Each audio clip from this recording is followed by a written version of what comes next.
G'day guys, ZiggyD here again. Today I just want to talk a bit about why items have been selling at the way they have on the real money auction house.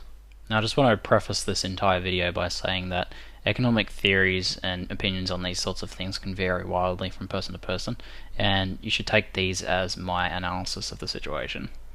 Now I just finished watching up a video from Kriparian, who was basically asking the question why people would buy this crap for so much money, and he kind of actually touched on the answers himself, but I'd just like to go into a bit more detail and explain basically why things have been selling for the $250 limit and why things have been selling in between, and just the way that the prices in the auction house are influencing the way people are buying.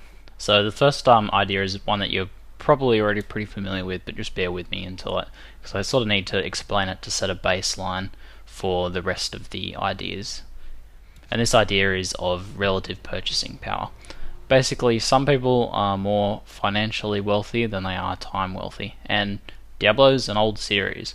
People playing Diablo 2 when they were teenagers are probably now in their probably the height of their professional career and earning power, and they want to do what they did with Diablo 2, but they don't have the time to spend on that sort of thing anymore. So while they do have the money, they can essentially bypass some content by paying a bit of that money, maybe a couple hours work for them, and they can bypass heaps and heaps of hours in gameplay and get up to that end game content. So that sort of sets a baseline for who is buying and their relative purchasing power. Now the reason that they're actually spending the amount they're spending on these items is because of an idea called quality leadership. Now you probably already have a good idea that pricing is a valuable way to communicate the value of an item to customers.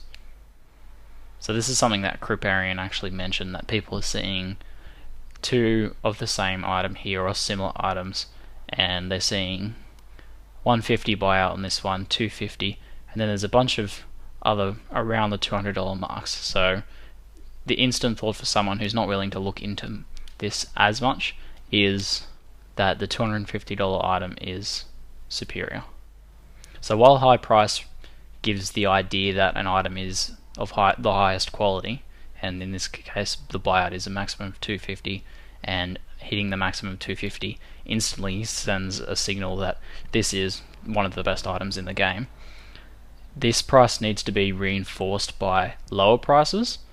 And when seeing these two prices side by side, it actually reinforces the value of this item in the eye of the purchaser.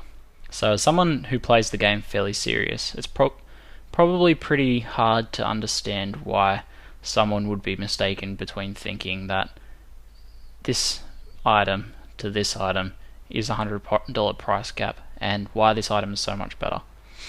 Well, try to think of it in terms of you buying something that you don't know as much about, or you don't have the time to research as much. Say you're buying blenders.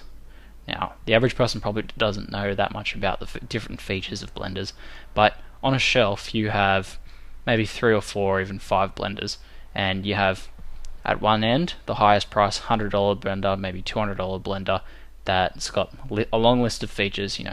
We've got this long list of features here, and the features all sound pretty great. And then at the other end you have this bargain basement $20 stick mixer blender or something like that. And you're like, well, I have a fair bit of purchasing power. I want to not have to think about this too much, but get something that's good or reasonably good.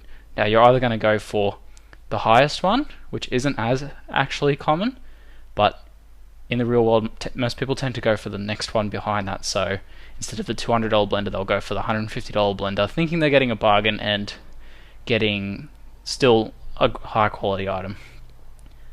Now this isn't actually tricking people into thinking that they're getting a better item than they're getting. It's just communicating value, and as one of my commenters pointed out on my last video, value is in the eye of the purchaser. So what does this mean as a seller? Well, although the prices don't quite make sense at the moment, prices are relative to each other. So if you're trying to price an item like a wizard spike here, and it is almost as good as some of the best items on here, pricing at or just below, like these 245, 230 ones, things like that, is probably a good way to communicate that this is one of the higher value items in the game. But it is more of a bargain, even if you don't think the item is worth that much real money yourself. However, I actually have a bit of a theory when it comes to the way Diablo plays out in comparison to the real world, where in the real world people will go for something that's a bit more of a bargain, or people are happy to settle for not the best item. But I think in Diablo that people want to have the best of everything. I guess it's like you're buying something for your child, and you want the best college education for your child, so you're instantly going to go and buy one of the higher priced ones here like that. Now these sorts of pricing strategies sort of went crazy and worked really, really well yesterday. I think things are actually starting to settle down a bit now, but they are still going to work just relative to a scaling back price, so that while these ones probably aren't selling now, one's a couple pages down that are price comparing, like this $85 one compared to a $70 one, will start selling relative to each other and have those quality perceptions. So basically things are still going crazy, and if you have some items to sell that you don't need, even if they're mediocre to good items but not the best, just try throwing them up and listing. You don't really have too much to lose on this, so have some fun with it. Like, if you have some dodgy mid to late game items, chuck them on there for $8 and just see what happens. And if you want to sell some really good quality gear, try and find the price that things are currently selling for and price relative to them, either higher or lower depending on how you want the buyers to perceive your item. Because in the end, in a game like this where you're dealing with a non-tangible service, the perception of quality is more important than the actual quality itself. So that's it for today. If you disagree with my analysis at all, or if you have any comments to yourself, I'd love to discuss them with you. Just try to chuck them in the comments below. Any feedback on the way that I explain things and the way I make videos as well is also encouraged, because it's really handy as a content producer to get that sort of feedback. So thanks for watching.